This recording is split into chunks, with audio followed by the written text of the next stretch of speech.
Carla asks, is layering multiple modalities over Reiki effective, or does it diminish it? And I love this question, and it so depends on the practitioner's intention and how they use it.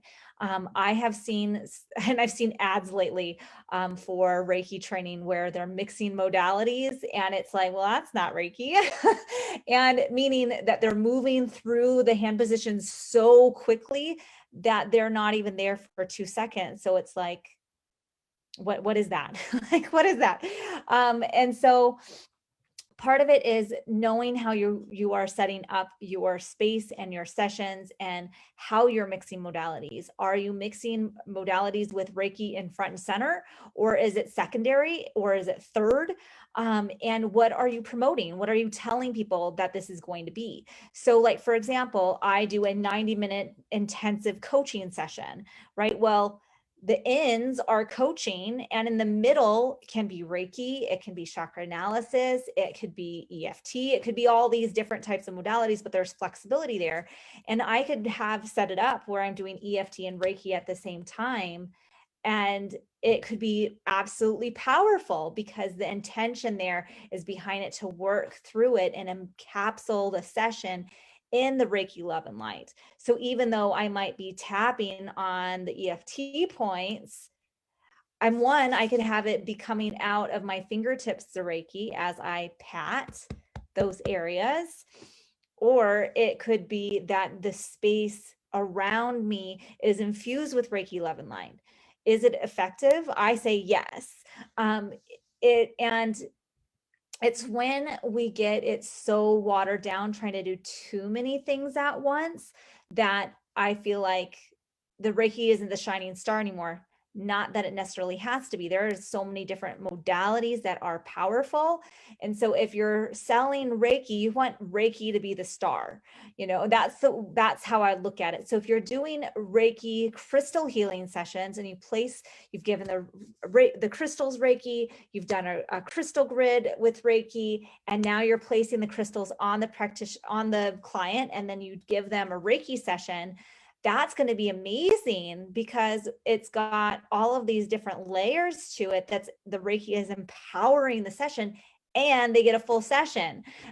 So there's lots of different ways to infuse sessions with Reiki. And so I say there isn't much watering down going on or diminishing of. And I think for me, Reiki really is to remember our precepts of just for today, don't worry. If the intention is there that the healing will occur, does it really matter? There's that.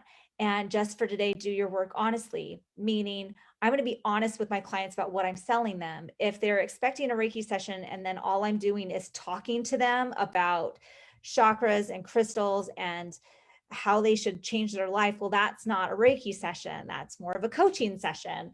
And so you really want to be sure that you're maintaining the Reiki precepts as you offer your services out into the world. So people know what they're buying, they know what they're getting, and really can settle into the Reiki. Like when it's a Reiki session, one of the most beautiful things about doing Reiki is having this beautiful intention of love and light energy to flow into you, fill you up, and overflow out your hands. And if you are distracted by the 3 other things that you want to mix into that session, is it diminishing it? If you're getting distracted and not letting yourself be an open channel flow, then possibly.